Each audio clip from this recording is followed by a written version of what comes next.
Hello student, welcome to my YouTube channel MP study group for mathematics physics and English. जो आज का जो अपना इस वीडियो में अपन 10 क्वेश्चंस पे अपन चर्चा करने वाले हैं, और वो 10 क्वेश्चन किस पे होने वाले हैं, वो आपके जो जनरल साइंस है जिसमें फिजिक्स के भी क्वेश्चन आएंगे और कुछ केमिस्ट्री के भी क्वेश्चन आएंगे। ये मैंने अभी जो एनडीए का पेपर लगाया, एनडीए फर्स्ट एंड 2020 यानी एनडीए 2020 का पेपर है। तो ये एनडीए के लिए भी उतना ही इंपॉर्टेंट है जितना नेवी के लिए है और एयरफोर्स के लिए है। तो इसमें सारे क्वेश्चन का मिक्सअप आने वाला है, तो आप ध्यान से देखिएगा वीडियो को। तो जो पहला क्वेश्चन है वो 71 का क्वेश्चन इसमें दिया गया है। तो पहला क्वेश्चन देखिए आप, खड़िया यानी चौक और संगमरमर निम्नलिखित में से किसके विभिन्न रूप हैं। यानी chalk and marble are different form of, English में आप यहाँ पे देख सकते हैं, हिंदी में आप यहाँ पे देख सकते हैं, ठीक है। तो कैल्शियम हाइड्रोजन कार्बोनेट यानी CaHCO3, और दूसरा calcium carbonate CaCO3, calcium acetate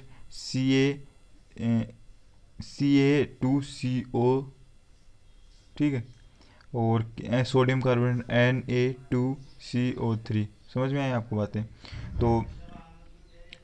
तो इसमें क्या है कि कैल्शियम हाइड्रोजन कार्बोनेट नहीं, इसमें कैल्शियम कार्बोनेट आंसर आएगा, क्योंकि जो खड़िया यानी चौक होता है ना, यानी संगमरमर मार्बल जिसको बोलते हैं, वो कैल्शियम कार्बोनेट CaCO3 का क्या होता है, इसका ही रूप होता है।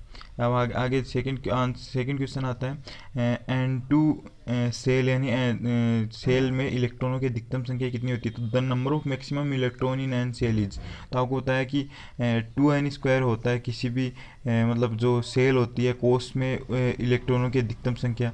तो जहाँ पे n क्या होता है, n उसकी जो कक्षा का क्रमांक होता है, तो KLMN। तो k के लिए क्या होता है, 1 2 3 4, एन के लिए 4 होता है, तो 2n² क्या होता है, 4 चौक 16 दूनी 2 32। तो 72 में क्या आ जाएगा, 32 आंसर डी है, ऑप्शन आ जाएगा 2n² से। सिरका यानी विनेगार का अन्य नाम क्या है। Vinegar is also known as ethanoic acid, nitric acid, sulphuric acid, tartaric acid. तो आपको पता है ethanoic acid is the right answer, ethanoic acid बोलते हैं इसको। ये विनेगार या सिरका का दूसरा नाम बोलते हैं अपन। दूसरा, किसी द्रव को कांच के एक बीकर में रखा गया है। द्रव स्तंभ द्वारा बीकर के आधार पर आरोपित दाब के संबंध में निम्नलिखित में से कौन सा कथन सही है।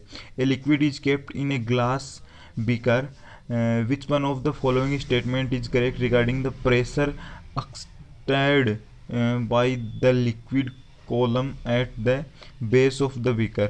दाब बीकर के आधार के क्षेत्रफल, तो आपको पता है P इक्वल टू क्या होता है, रो जी एच। तो रो पे डिपेंड करता है, जी पे डिपेंड करता है और एच पे करता है। तो आपको पता है कि यहाँ पे जी तो चेंज होगा नहीं, और रो है जो द्रव है वो सेम का सेम है। तो एच पे ये क्या करता है, डिपेंड करता है। तो एच पे इसमें कौन सा ऑप्शन है, जो बी ऑप्शन है, द्रव दाब स्तंभ की ऊंचाई पर निर्भर करता है, means the pressure depends on the height of liquid column. और ए ऑप्शन इसमें गलत है, क्योंकि ए में क्या बता रहे हैं, area of the base of the beaker ये बता रहा है। और सी ऑप्शन बता रहा है दाब घनत्व पर निर्भर नहीं करता, जबकि घनत्व पे तो निर्भर करता है जो मैंने बताया, लेकिन वो चेंज नहीं हो रहा है इस टाइम पे। और द्रव न तो दाब है वो, न तो बीकर के आधार के क्षेत्रफल पर निर्भर करता है, और न ही द्रव की ऊंचाई पर। तो ये एकदम गलत है। तो इसमें रो जी और एच पे निर्भर करता है, लेकिन रो और जी यहाँ पे चेंज हो नहीं रही, तो एच पे यहाँ पे देख लीजिए तो ऊंचाई पर निर्भर करता है। तो ऑप्शन बी इज करेक्ट। हाँ, तो नेक्स्ट क्वेश्चन देखिए। नेक्स्ट क्वेश्चन में क्या है कि जो ध्वनि तरंगों के परगमन यानी आगे बढ़ने में, परगमन का मतलब होता है आगे बढ़ने में, यानी ट्रेवलिंग में निम्नलिखित में कौन सा कथन सही नहीं है। तो सही नहीं है पूछा है, इसमें ध्यान से देखिएगा। यानी which of the following statement is not correct regarding the travel of sound waves.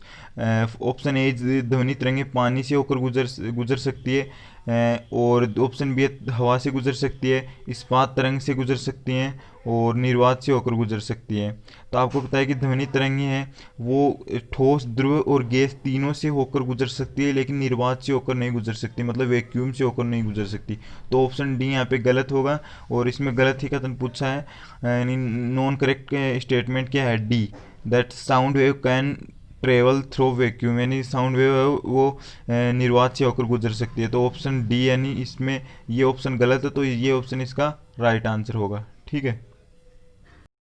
अब आगे देखिए एक इजी सा क्वेश्चन एक और आ जाता है कि किसी गोलीय दर्पण की वक्रता त्रिज्या आर तथा फोकस दूरी में एफ में संबंध क्या है। The correct relation between the radius of curvature R and focal length F of a spherical mirror.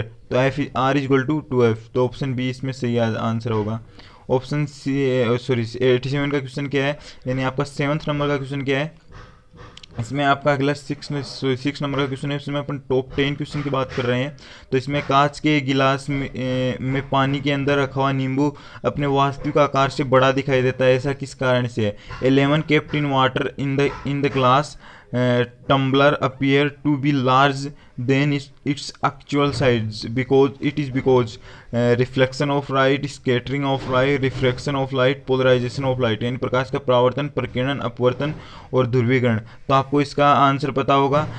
जो मैंने अभी जो आपको कराया था लाइट यानी रे ऑप्टिक्स जो चैप्टर था उसमें कराया था, तो इसका सही आंसर होगा वो सी होगा। सी ऑप्शन क्यों होगा, क्योंकि प्रकाश के अपवर्तन के कारण जो पेंदे में रखा हुआ जो नींबू है ना वो बड़ी आकार का दिखाई देता है। और इसके और एग्जाम्पल बताए थे, जैसे कोई बाल्टी है, बाल्टी का जो पेंदा है वो ऊपर उठा हुआ दिखाई देना इस अपवर्तन के कारण ही है। और यदि आप कोई छड़ है वो बाल्टी के अंदर रखे हो मुड़ी हुई दिखा देती है, वो भी इसके कारण ही है। ठीक है।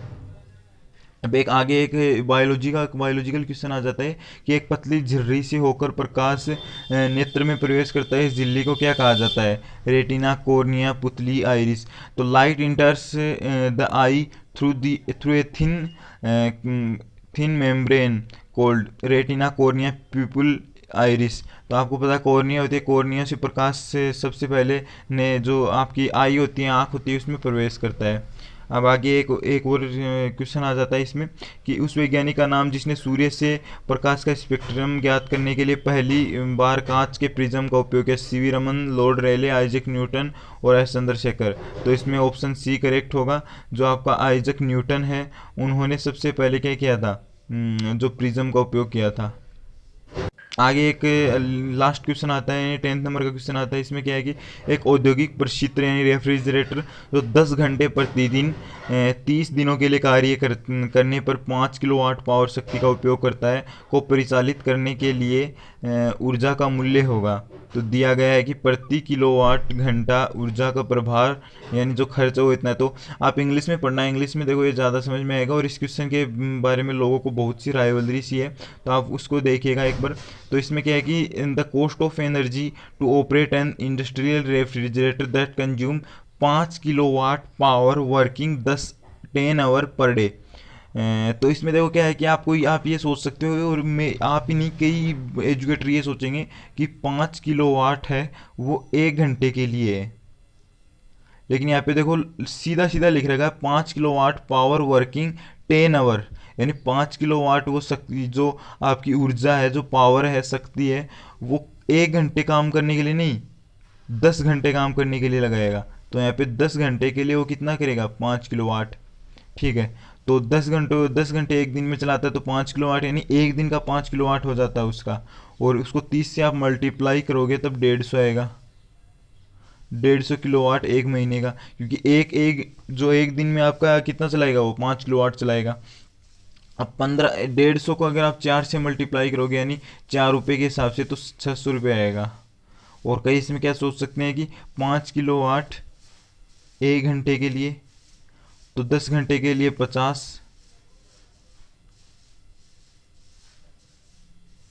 यानी एक दिन। और फिर एक मंथ के लिए आप इसको 30 से मल्टीप्लाई करेंगे तो 1500, और फिर इसको 4 से करेंगे तो 6000। लेकिन जो गलत आंसर है इसमें 6000 नहीं 600 आंसर आएगा। तो